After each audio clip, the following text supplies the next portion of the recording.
ஒரு நாள் வீட்டில் ஆள் இல்லை, வீடெல்லாம் எப்படி தூசி பிடிச்சி போயிருக்குது. இன்னும் ஒரு வாரம் எங்கன்னா வீட்டை மூடி வச்சு போனோம்னா அவ்வளோதான், வீடு ஃபுல்லாக ஒட்டடை பிடிச்சிருக்கும் போல இருக்குது. கட்டில் எல்லாம் தூசி இருக்குது, ஏமா குனிஞ்சு பெருக்க முடியல. முதல்ல ஒரு புது தொடக்கமாக வாங்கணும். பெருக்கி பெருக்கி தெரிஞ்சே போச்சு. இந்த சஞ்சி இன்னும் சாப்பிடல, அதை சாப்பிட்டு கொஞ்ச நேரம் படுக்கலாம்ல. விளையாட்டோன்னு இருக்கிறாங்க, ஸ்கூல் லீவ் விட்டா ஒரே விளையாட்டு தான். தண்ணி வேறு 2 குடம் எடுத்து வரணும், பழைய தண்ணி தான் இருக்குது, அந்த கழிவை ஊற்றிட்டு புதுசாக பிடிச்சி வந்துக்கணும். இவ யார்கிட்ட பேசினுக்கா? ராதிகா, வாங்க வாங்க, கல்யாண வேலை நல்லா சிறப்பாக முடிஞ்சுதா? இப்போதான் வீட்டுக்கு வரத்துக்கு வழி தெரிஞ்சது போல இருக்கேன். இவ ஒருத்தி இந்தா இதில் வந்து காய்கறி பழம் அப்புறம் மளிகை சாமான்லாம் கொஞ்சம் இருக்குது, எடுத்து வை. உன் ஃப்ரெண்டு பெரிய பொண்ணுல அவங்க தான் கொடுத்து அமிச்சாங்க. பரவாயில்லையா, மளிகை சாமான் காய்கறி எல்லாம் கொடுத்து அமிச்சிருக்காளா? ஆமாம், வாழைக்காய் கூட இருக்குது பாரு, பழம் வாழைப்பழம் கூட கொஞ்சம் இருக்குது, எல்லாத்தையும் எடுத்து தனித்தனியாக வை. சரி கொடுங்க கொடுங்க, பரவாயில்ல. ஒரு மாதத்துக்கு தேவையான மளிகை சாமான் இருக்கே இதில். நான் கூட சும்மா தண்டத்துக்கு தான் அங்கே போய் வேலை செஞ்சிருக்கீங்கன்னு பார்த்தேன். ஒரு மாதத்துக்கு தேவையான மளிகை சாமான் காய்கறி எல்லாம் வந்துச்சு. காய்கறி வந்து 2 நாளைக்கு தான் வரும், கம்மியாக தான் இருக்குது. மளிகை சாமான் தான் நிறைய இருக்குது.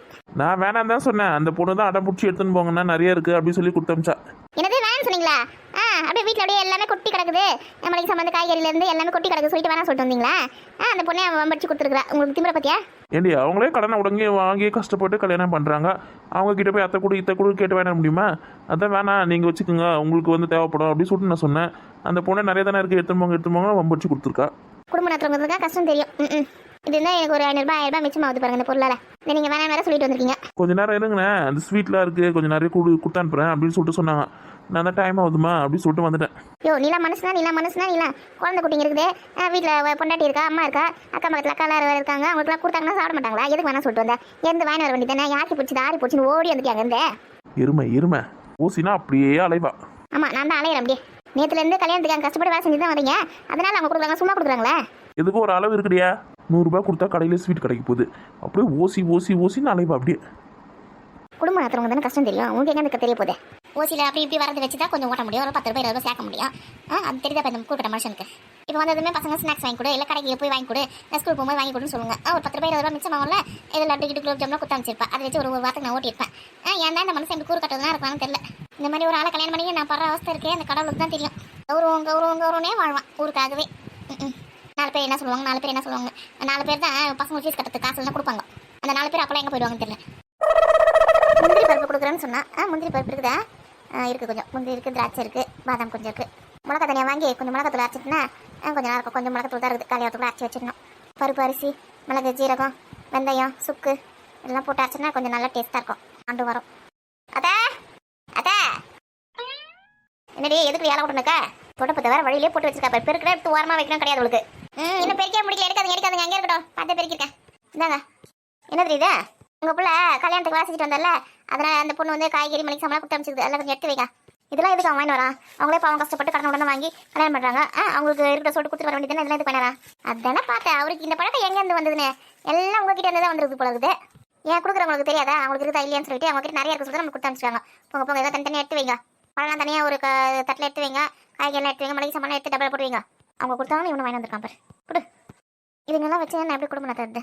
கடவுளே பார்த்து ஒரு 2 லட்சம் கீழே போட்டு போனால் கூட ஐயோ ஊரை முட்டை துட்டாச்சு நம்மளுக்கு எதுக்கு சொல்லிட்டு எடுத்துன்னு போய் தேடி யார் போட்டாங்கன்னு கொடுத்துட்டு வந்துருக்கும். அப்படியே போட்டாலும் இதுங்க ரெண்டும். ஏண்டி பசிக்குது சாப்பாடு போடு. என்ன கேட்டீங்க? பசிக்குது சாப்பாடு போடுன்னு சொன்னேன். ஏன் மதியானத்துலேருந்து இன்னும் சாப்பிடலையா? இன்னும் சாப்பிடல. சாப்பிடாம உங்களை யார் வேலை செய்ய சொன்னது?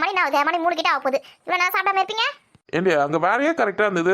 அந்த மண்டபத்தில் யாரை கட்டி கொடுக்க தேவையில்லையா? நம்ம எப்படி எடுக்கிறோமோ அதே மாதிரி கொடுக்கணும்ல. அதெல்லாம் க்ளீன் பண்ணி மளிகை சாமான்லாம் ஏற்றிட்டு அந்த நான் தேவையாக எல்லாத்தையும் ஏற்றுன்னு போயிட்டு திரும்பி அவங்க வீட்டில் வச்சுட்டு அந்த கொஞ்சம் கூட்டுக்கு பொரியல் அதில் வேறு மிதிச்சு அதெல்லாம் வந்து தூக்குச்சட்டில் ஊற்றி ஏற்றுன்னு அவங்க வீட்டில் கொடுத்துட்டு வந்தேன். எவ்வளோ வேலை, அந்த வாழை மரத்தில் வேறு கிளியர் பண்ணி கொடுத்தேன். சீக்கிரம் ஓடு சாப்பிட எடுத்துன்னு வா. நீங்களாம் சாப்பிட்டீங்களா? சாப்பிட்டோம். இந்த எடுத்துன்னு வரேன். குழம்புலாம் சுட வச்சது நல்லதாக போச்சு. இந்த மனுஷனுக்கு சோறு இருக்குது, குழம்பு இருக்குது, போட்டுடலாம். எங்க வத்த குழம்பு வேணுமா, சாம்பார் வேணுமா? அம்மா ஏதோ ஒன்று எடுத்துன்னு வா, பசி எடுக்குது. எடுத்துன்னு வரேன். சாப்பிடுங்க. என்னடி இது கூட்டு பொரியல் அவியல் அப்பளம் எல்லாம் பலமாக இருக்கேன். இவ்வளோ நீயா செஞ்ச? ஆமாங்க நான் தான் செஞ்சேன். சாப்பிடுங்க. எங்க வத்த குழம்பு கொஞ்சம் போட்டுக்குங்க. கல்யாணத்தில் சாப்பிட்ற மாதிரி நல்லா டேஸ்ட்டாக இருக்குது. ஐயோ இந்த மனுஷன் கண்டுபிடிச்சா நான் பண்ணேன். கொஞ்சம் உப்பு அதிகமாக போட்டு வச்சிருந்துருக்கணும். அப்போதான் கண்டுபிடிச்சிட மாட்டாரு. டேஸ்ட் கொஞ்சம் டிஃப்ரெண்ட் ஆயிருக்கும். இவ்வளோ அருமையாக சமையல் செஞ்ச உனக்கு இலையில எந்த பக்கம் இலையை திருப்பி போடணும், சாப்பாடு எந்த பக்கம் போடணும், பொருள் எந்த பக்கம் வைக்கணும்னு தெரியல. எல்லாமே இலையில தானே இருக்குது, சாப்பிடுங்க. இதுவரை இந்த பக்கம் அந்த பக்கம் வேறு வைப்பாங்களா? சும்மா நட்ட சொன்னா உங்களுக்கு தூக்கம் வராதே. ஏண்டி இலையோட அகலமான பாகம் தான் நம்ம சாப்பிட்ற பக்கம் கை பக்கமாக வரணும். குறுகலாக இருக்குது அந்த பக்கம் வரணும். புரியுதா? அப்போ அகலமாக இருக்க பக்கத்தில் தான் சாப்பாடு போட்டு குழம்பு ஊற்றி சாப்பிட்றதுக்கு கரெக்டாக இருக்கும். குறுக்கலாக இருக்க பக்கம் கூட்டு பொரியல் ஊறுகாய் ஸ்வீட்டு அதெல்லாம் வைக்கிறதுக்காக அந்த குறுக்கலான பக்கம். எந்த பக்கம் எது போடணும்னு தெரியாமல் கூட நீ இலை போட்டு வச்சிருக்கிற, எனக்கு சாப்பாடு போட்டு வச்சிருக்கிறேன். கூட்டு பொரியல் என் பக்கம் இருக்குது, சாப்பாடு உன் பக்கம் இருக்குது, நீ நம்ம சாப்பிட்ற மாதிரி. இந்த சாஸ்திர சம்பிரதாயம் எனக்கு தெரியாது, இலையில போட்டு சாப்பிடணும் அவ்வளோதான். தின்ன மட்டும் தான் கற்று வச்சுக்கிறேன், வேற என்ன கற்று வச்சிருக்கிறேன். இன்னைக்கு நம்ம சாம்பார் கூட்டு பொரியல் நல்லா அதிசயமாக அழகாக செஞ்சுருக்கிறேன். என்ன அப்புறம் தான் கொஞ்சம் லேசாக நமுத்து போயிட்டு இருக்குது, சாப்பாடுலாம் கொஞ்சம் ஆறி போயிட்டு இருக்கு. ஏன் வந்த உடனே செஞ்சுட்டே என்ன? ஆமா கல்யாணத்துல வந்த உடனே சுட சுட செஞ்சு நாங்கள் சாப்பிட்டோம். நீங்க வரது லேட் ஆயிடுச்சுல, அதனால தான் ஆறி போச்சு, அப்புறம் நம்பிட்டு போச்சு. கவலை போட்டு வைக்கிறதுக்கு மறந்துட்டேன். சரி இதுவும் நல்லா டேஸ்ட்டாக தான் இருக்கு. இருங்க வத்த குழம்பு ஊற்றி சாப்பிட்டு பாருங்க, என்ன டேஸ்டா இருக்குன்னு. இருடி, இன்னும் சாம்பார் சாதத்தையும் நான் முடிக்கல. இந்த சாம்பார் கூட கொஞ்சம் வத்த குழம்பு ஊற்றி சாப்பிடுங்க, எப்படி இருக்குன்னு பாருங்க. அத்தை கொஞ்சம் வத்த குழம்பு எடுத்துருவாங்க. இது வரேன். ஏண்டே சாம்பார் வத்த குழம்பு ரசம் பசத்துற இவர கூட்டு பொரியல்லாம் வேற விதவிதமா. உன் உடம்பு வணங்கி இதெல்லாம் இவ்வளவு செய்ய மாட்டேன் நீ, எப்படி அது இன்னைக்கு செஞ்ச? ஆமா நாக்கி போட்டது எது, நீங்க சாப்பிட்டது எது? சாப்பிடுங்க, கும்பல பயமுடிங்க. பயமுடி நீ எப்படி சாப்பிடுறது? பேசாம சாப்பிடுங்க சும்மா. ஏங்க உங்ககிட்ட ஒரு விஷயம் சொல்லுங்க. என்ன சொல்லு? இப்பதான் என்ன சாப்பிட பேசாம சாப்பிட சொன்னேன், நீ பேசுறியா? பேசு. அது ஒன்றும் இல்லைங்க, ஆடி மாதம் பிறந்துச்சு, நம்ம குலதெய்வ கோயிலுக்கு போகணும், பொங்கல் வைக்கணும், வீட்டில் கூழ் ஊற்றணும், நிறைய வேலை இருக்கு. என்னைக்கு போலாம்? நாளைக்கு தாங்க போகலாம். நாளைக்கா? நாளைக்கு ஒரு அவசரமான ஒரு வேலை இருக்குது, வீட்டுக்கு வர பெயிண்ட் அடிச்சு தரணும் ஒரு வீட்டுக்கு. அதெல்லாம் அப்புறம் பார்த்துக்கலாம், முதல்ல கோயிலுக்கு போயிட்டு வரலாம். அம்மா அப்பா எவ்வளோ முக்கியமா பார்த்துக்கிறது, அதே மாதிரி குலதெய்வத்தை கும்பிட்றது ரொம்ப முக்கியம். நம்ம குளம் அப்போ தான் நல்லா செழிச்சு வளரும். முதல்ல அங்கே போயிட்டு பொங்கல் வச்சுன்னு வரலாம். அப்படியா? சரி அப்போ கிளம்பு. பசங்களுக்கு மொட்டை அடிச்சு காது குத்துறதுக்கு போகணும், அதோட அந்த பக்கம் தலையே வைக்கிறேன். அதான் நாளைக்கு போறான்னு சொல்லிட்டேன், ரெடியாவு. சரிங்க. எதுலங்க போகிறோம்? நம்ம ஆட்டோவில் போகிறோமா, இல்லை பஸ்ஸில் போகிறோமா, இல்லை ட்ரெயினில் போகிறோமா? உங்க அக்காலாம் வராங்கன்னா நம்ம மட்டும் தான் போறோமா? எங்கள் அக்கா கூட நம்ம குலதெய்வ கோயிலுக்கு வரணும்னு சொல்லி எனக்கு தெரியலையே, அதுக்கிட்ட கேட்கணும். உங்க அக்கா வீட்டுல இருந்து எல்லாரும் வர மாதிரி இருந்தா நம்ம ஏதாவது வண்டி கிண்டி பிடிச்சே போகலாம். நம்ம மட்டும் போறதா இருந்தால் நம்ம ட்ரெயின்லேயே போயிடலாம். ட்ரெயினில் போயிட்டு அங்கேருந்து ஆட்டோ பிடிச்சி போயிடலாம். சரிங்க கேட்குறேங்க. இந்த பா கொஞ்சம் வத்த ஊற்றிக்க, நல்லா இருக்கு பாரு. வெங்கம்மா ஊற்றிக்கிறேன். நீங்கள் சாப்பிட்டீங்களாம்மா? சாப்பிட்டு பாருங்க, பிரியாணி சாப்பிட்டோம். எது பிரியாணி சாப்பிட்டீங்களா? இந்த அத்தை கழுவி எங்கன்னா சும்மா இருக்குது, அந்த மனசு ஆட ஆட போகிறேன். கும்பிட மாட்டீங்க அத்தை. இப்போ யாரை கேட்டாங்களா உங்களை பிரியாணி சாப்பிட்டீங்களா, காரக்குழம்பு சாப்பிட்டீங்கன்னு? ஏன்டி நான் சாப்பிட்டு தண்டி சொல்கிறேன். பின்ன உனக்கு காரக்குழம்பு சாம்பார்லாம் வச்சு நாங்கள் மட்டும் பிரியாணி சாப்பிட போகிறோம், நாங்களும் இதே தான் சாப்பிட்டோம். பரவாயில்ல. இன்னைக்கு சமையல் நல்லா செஞ்சிருக்கல்லம்மா? ஆமாம் ரொம்ப நல்லா செஞ்சிருக்கா. கல்யாண சாம்பார் மாதிரி இருக்குல்ல, கல்யாண காரக்குழம்பு மாதிரி இருக்குல்ல. ஆமாம்மா, நம்ம கல்யாணத்தில் சாப்பிடுமே அதே டேஸ்ட்ல இருக்கு. அங்கேருந்து கத்திர வந்துருக்கலன்னு தெரியல. சாப்பிடுங்க. ஏம்மா நாளைக்கு குலதெய்வம் கோயிலுக்கு போயிட்டு வந்துடலாமா? போய் பொங்கல் வைக்கணுமா, போய் வச்சுட்டு வந்துடலாம். சரிப்பா போகலாம்ப்பா. அம்மனுக்கு 108 எலுமிச்சை பழம் மாலை போடணும்ப்பா. ஆமாங்க, நான் கூட சொல்லணும்னு நினச்சேன், மறந்தே போயிட்டேன். எல்லாம் வாங்கி போடக்கூடாது, நம்ம கையால் கோத்து தான் போடணும். எலுமிச்சை பழம் மட்டும் வாங்கி வந்து கொடுத்துரு, கோத்து எடுத்து போயிடலாம். இங்கேருந்து எலுமிச்சை பழம் அங்கேயே விற்குமா? ஊசி வாங்கணுமா, நூல் வாங்கணுமா? அங்கேயே உட்காந்து கோத்துக்கலாம். பொங்கல் வைக்கிற டைம்ல கோத்துற மாட்டீங்களா? அதுவும் சரிதான், சாமிக்கு மாலை வாங்க போகும்போது அப்படியே எலுமிச்சை பழம் வாங்கிக்கலாம். நம்ம நாளைக்கு நம்ம குலதெய்வ கோயிலுக்கு போறோம். ஐயா ஜாலி நாளைக்கு ஸ்கூல் லீவ் போட்டுற வேண்டியதா. ஜாலி பாத்தியா, ஸ்கூலுக்கு லீவ் போறதுல அவ்வளவு ஒரு சந்தோஷம். சதீஷ் வேணா நம்ம ஸ்கூலுக்கு அனுப்பிச்சிட்டு நம்ம மட்டும் போயிட்டு வரலாமா? எப்பா ஆமா, கல்யாணத்துக்கு வர 2 நாள் லீவ் போட்டாச்சு. இப்போ கோயிலுக்கு போறதுக்கு லீவ் போட்டா 3 நாள் லீவ் ஆயிடும். அப்புறம் ஸ்கூல்ல மிஸ்ஸிங் கிட்ட யார் திட்டுவாங்க? எப்பா கோயிலுக்கு போறதுக்கு மிஸ் திட்ட மாட்டாங்கம்மா. ஆடி மாசம் அவங்களே லீவ் போட்டு எங்க போயிருப்பாங்க கோயிலுக்கு போறதுக்கு. ஆமா இவன் பார்த்தா மிஸ்ஸுங்களா இந்த கோயிலுக்கு போறதுக்கு போனாங்கன்னு. நீங்க சொன்ன மாதிரி அவன் ஸ்கூல்ல விட்டுட்டு சஞ்சு மட்டும் நம்ம கூட்டிட்டு போலாங்க. அதெல்லாம் முடியாது, நானும் வருவேன். சஞ்சு எங்கப்பா? பட்டே சஞ்சு பெரியம்மா வீட்டுல இருக்கா, அக்கா கூட விளையாடி நிக்கா. சரி பத்திரமா பாத்துக்கோ, காலம் கெட்டு போயிருக்குது. தங்கச்சி பாப்பா தண்ணியெல்லாம் விடக்கூடாது, புரிஞ்சுதா? அவதான் நான் கூப்பிட்டா வரமாட்டேன்னு சொல்லிட்டா. நான் அக்கா கூட விளையாடுறேன், போய் சொல்லு போன்னு சொல்லிட்டா. எப்பா கண்டிப்பா நாளைக்கு நான் கூட்டிட்டு போங்கப்பா, ஸ்கூலுக்குள்ள அனுப்பிச்சிடாதீங்கப்பா. சரி கூட்டிட்டு போறேன். புக் எடுத்து படிப்போ. எப்பா ஸ்கூலுக்கு லீவ் போட்டாச்சு, அப்புறம் புக் எடுத்து படிக்க ஸ்கூலுக்கு எனக்கு ஒரு நாளைக்கு தான் படிக்க போறேன். அப்போ உடனே நாளைக்கு ஸ்கூலுக்கு அனுப்பிச்சிடலாம், இட்டுன்னு போத்தாவல. ஆமா, நீ புக் எடுத்து படிக்க மாட்டேங்கிற, உன்னை வேற இழுத்து நாங்க அங்க சுத்தின்னு இருக்குமா? ஒழுங்கா ஸ்கூலுக்கு போ.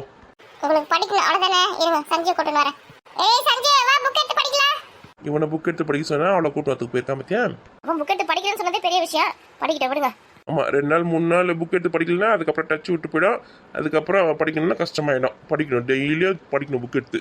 இன்னைக்கு உன் பிள்ளைக்கு நீ சொல்ற இதை அன்னைக்கு அந்த காலத்துல நீ புக் எடுத்து ஒழுங்கா படிச்சிருந்தா இன்னும் ஏதாவது ஆபீஸ் வேலைக்கு போயிருக்கலாம்ல. ஒழுங்கா சொல்ற பிச்சு கேட்டு இருந்தா ஒழுங்கான வேலைக்கு போயிருக்கலாம். சொல்ற பிச்சு கேட்காம இப்ப பெயிண்ட் அடிக்கிற வேலைக்கு போயிருக்க. அப்போல்லாம் படிக்கணும்னா கஷ்டமா இருந்தது. அப்போ ஒழுங்கா கொஞ்சம் கஷ்டப்பட்டு படிச்சிருந்தா நல்ல வேலைக்கு போயிருக்கலாம். இப்போ வழக்கே கஷ்டமா போயிருக்கு. காலம் ஃபுல்லா பெயிண்ட் அடிச்சிருந்தா நான் சுத்தின்னு வரணும் போல இருக்கு. அன்னைக்கு படிக்காம இருந்தது ஜாலியா இருந்தது. இப்பதான் தெரியுது கஷ்டம். அதுக்கு தான் சதீஷை நல்லா படிச்சு நல்ல வேலையில உட்கார வைக்கணும். அதெல்லாம் நல்லா படிப்பான். நீங்க சாப்பிடுங்க, அரிய பூச்சில. இன்னைக்கு வருத்தப்பட்டு என்னடா பண்றது, அன்னைக்கு சொல்ற பிச்சு கேட்கல நீ. ஆனா இப்பயே ஒரு கணக்கு போட தெரியுது, கொஞ்சம் எழுத்து படிக்க தெரியுது, எழுத்து குட்டில நான் படிக்கிறேன் அப்படின்னா எங்க வாத்தியார் ஒருத்தர் இருந்தார் பேர் அந்தோனி சாமி சொல்லிட்டு, அவரால் தான். இல்லைன்னு வச்சுக்கேன் பூஜ்யம் தான். அவர் வெளு வெளு வெளு வெளு வெளுன்னு வெளுத்து படிக்க வச்சாரு. சரிங்க சரிங்க, சாப்பிடுங்க சாப்பிடுங்க.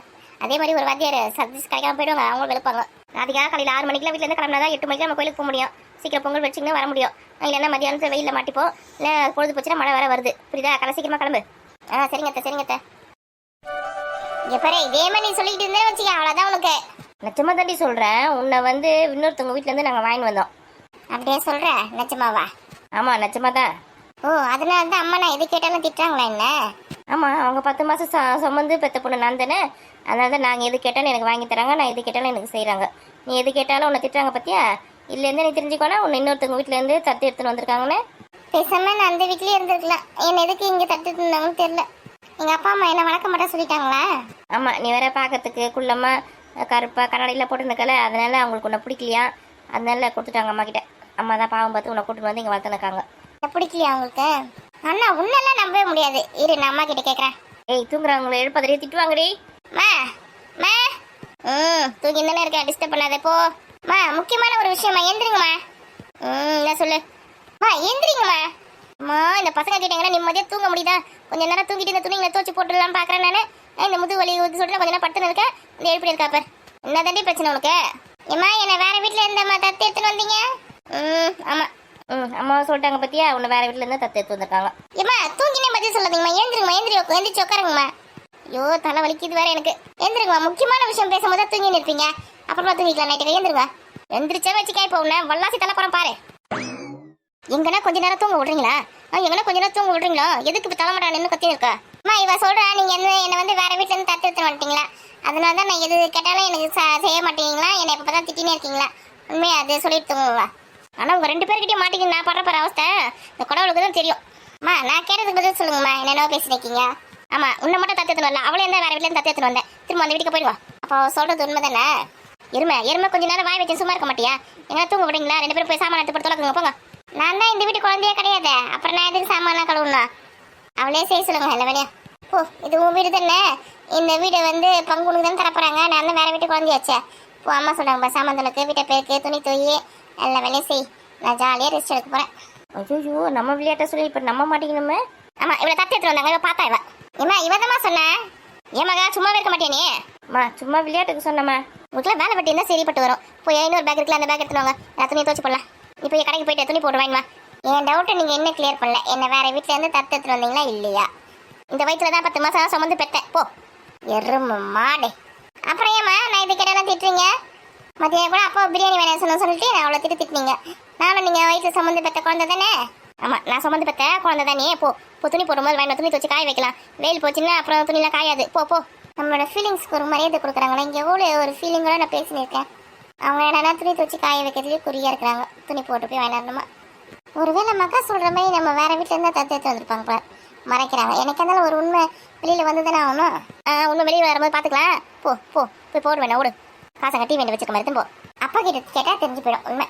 ஏண்டி கொஞ்ச நேரம் சும்மாவே இருக்க மாட்டியா? ஏன்டி இவ்வளோ அமக்கம் பண்ணிருக்க நீ? ஏமா, அவள் தான் ஓவரா சீன் போட்டுருந்தா, அதனால தான் அவளை அழ வைக்கிறதுக்கு அது மாதிரி சொன்னேன். அந்த மாதிரி விளையாட்டுக்கு கூட பேசக்கூடாது. ஏன்டி இந்த மாதிரி இருக்க நீ?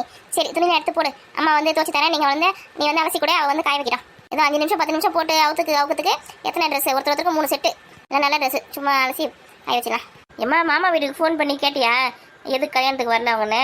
எங்க வந்திருந்தேன், டயர்டு, சாப்பிட்டேன், கொஞ்ச நேரம் படுத்தேன். அப்புறமா துணியை துவச்சி காய வச்சுட்டு அப்புறமா ஃபோன் பண்ணணும்னு வச்சுக்கேன். அம்மா வந்து 1/2 மணி நேரம் பேசினவங்க அம்மா, அதனால துணி துவச்சி முடிச்சுட்டு அப்புறமா ஃபோன் பண்ணுறேன். அம்மா 2 நிமிஷம் எதுக்கு வரல அது மட்டும் கேட்டு டக்குன்னு வச்சிருங்கம்மா. இப்போ ஃபோன் பண்ணால் என் வேலைலாம் கெட்டு போயிடும். ஏதுப்பா சொல்ல பற்றி கேளு. இன்னொரு பேக் போய் எடுத்துட்டு அப்போ. மாமியார் மருமக இருக்க வீட்டில் கூட இவ்வளோ சண்டை நடக்காது. இந்த அம்மாக்கும் பொண்ணுக்கும் எப்போ பார்த்தாலும் சண்டைங்க. ஆடி இவங்க 2 பேர்கிட்டே மாட்டி நான் முடிக்கிறேன் பாரு. கடவுளுக்கு தான் தெரியும் என் கஷ்டம். ஏமாக்கா அம்மாவை கத்த வைக்கிறீங்க? சித்தி, மாமா வீட்டுக்கு ஃபோன் பண்ணி ஏன் கல்யாணத்துக்கு வரல சொல்லிட்டு நான் கேட்க சொன்னேன். அதுக்கு தான் அம்மா திட்டின்னு இருக்காங்க. அப்படியா? சரி, ஃபோன் பண்ணி கேட்குறேன். நான் கேட்டு சொல்கிறேன். வந்த விஷயத்தையே மறந்துட்டு போட்டேன். ஏக்கா, நாளைக்கு குழந்தை கோயிலுக்கு போலான்னு இருக்கிறேன். நீ வரையா? என்ன எங்கள் வீட்டுக்கார கேட்டுன்னு சொன்னாரு. நீங்களும் வர மாதிரி இருந்தால் வண்டி பிடிக்காரா, இல்லைன்னா எங்கள் ட்ரெயினில் கூட்டின்னு போகிற சொல்லியிருக்காரு. நான் வரையா இல்லையா? வரண்டி கோயிலுக்கு தானே, அதே வருஷத்துக்கு ஒரு வாட்டி தான் போவோம். வரேன். சரி, அப்போ எங்கள் வீட்டுக்கார சொல்லிடுறேன் வண்டி பிடிக்க சொல்லி. அது வேற காலையிலே சீக்கிரமாக கிளம்பணும்னு சொல்லியிருக்காருக்கா. காலைல 6 மணிக்கெலாம் வீட்டிலேருந்து கிளம்புற மாதிரி ரெடி ஆகிடுங்க. இதுங்க தானே எழுப்ப தூங்கடி. பொழுது விடிஞ்சு 10 மணி ஆனால் கூட எழுந்துக்கிறது கஷ்டமாக இருக்குது. நம்மள 4 மணிக்கெலாம் காலையில் எழுந்து வேலை வெட்டியை பார்ப்போம். இதுங்க கிட்ட கத்த முடியலடி. அதிகபட்சம் ஒரு 8 மணி ஆனால் தான் அந்த இடத்த விட்டு எழுந்துப்பேன்னு சொல்லுதுங்க. ஐயோ, நம்ம அம்மா மான தவறமா. நான் எப்போம்மா அவ்வளோ நேரம் தூங்கினேன்? நான் காலையில் 6 மணிக்கெலாம் எழுந்துப்பேன். அந்த எரும மாடு தான் தூங்குது 8 மணி வரைக்கும், 10 மணி வரைக்கும். அந்த எரும மாடு தான் சொல்கிறேன். ஏக்கா காலேஜ் லீவ் ஒரு அன்னைக்கு தானே தூங்குதுங்க. காலேஜ் போகிற அன்னைக்கு சீக்கிரமாக தானே எழுந்து போதுங்க. லீவ் ஒரு அன்னைக்கு தூங்கட்ட விடு. நம்மளாம் அப்படி தானே இருந்த அம்மா வீட்டில். நான் 4 மணிக்கெலாம் எழுந்திருக்கேன். நீ தான் எருமை மாடு மாதிரி 6 மணி வரைக்கும் தூங்கி நிற்பேன். இந்த மாதிரியே இருக்குது சின்னது. வீட்டில் 2வது பிறந்தது அப்படி தான் இருக்கும் போல இருக்குது. அப்படின்னு பார்த்தா நம்ம வீட்டில் 2வது பிறந்தது நீ தானே. அப்போ உன்ன மாதிரி தான் இருக்குது போல இருக்கு. சிரிப்பை பண்ணல. சரி காலைல 6 மணிக்கெலாம் கிளம்பி ரெடியாக இருக்கா? வண்டி பிடிச்சி நான் சொல்லு போகலாம். ஆட்டோவா இல்லை வேணா? தெரியக்கா வெள்ளை கலர் ஆட்டோ இருக்குமே அந்த மாதிரி ஆட்டோ வந்து நம்ம ஃபேமிலிக்கு போதும். வேணலாம் என்னன்னு தெரியல. இவரு கிட்ட சொல்கிறேன். அந்த ஆத்தா கிட்ட போய் வேண்டிங்கன்னா இதுங்களுக்கு நல்ல புத்தி கொடுன்னு சொல்லணும். ஒரு வேலை சொன்னால் செய்ய மாட்டேங்குதுங்க. எது பேசினு இருக்குதுங்க. இன்னொரு பேக் எடுத்துனா துணியெல்லாம் எடுக்கணும்னு சொன்னால் உட்காந்து கதை பேசினு இருக்குது கேட்டு இருப்பேன். எனக்கு தான் இதுக்கு பொறுப்பு வரப்போது தெரியல. அதெல்லாம் அந்த வயசு வந்து அந்த இடத்துக்கு போனால் பொறுப்புலாம் தானே வந்து சும்மா புலம்பின்னு கிடக்காத. கல்யாணம் ஆகி போகிற இடத்துல மாமியாருக்கு தான் புலம்பின்னு கிடக்கும். இந்த வீட்டில் அம்மாவே புலம்பின்னு கிடக்கும். அதுங்களுக்கு வெறுப்பு வந்துடாது. இதனால் அமைதியாக இரு. தூங்கி நிஞ்ச உள்ளாரா? ஆமாம் தூங்கி இருந்தேன். அதான் தூங்கி இந்த ஒன்று டென்ஷனாக இருக்கும் கிடக்குன்னு. மகன் அவங்க அம்மாவுக்கு ஒரு காப்பி போட்டு தந்து கொடு. அப்போ தான் அது நார்மல் மூடுக்கு வரும். இல்லைன்னு வச்சுக்கேன் அப்படி தான் கத்தி கிடக்கும். அம்மா சித்தி மறந்தே போயிட்டேன். குழப்ப பற்றி எடுத்துக்கோ.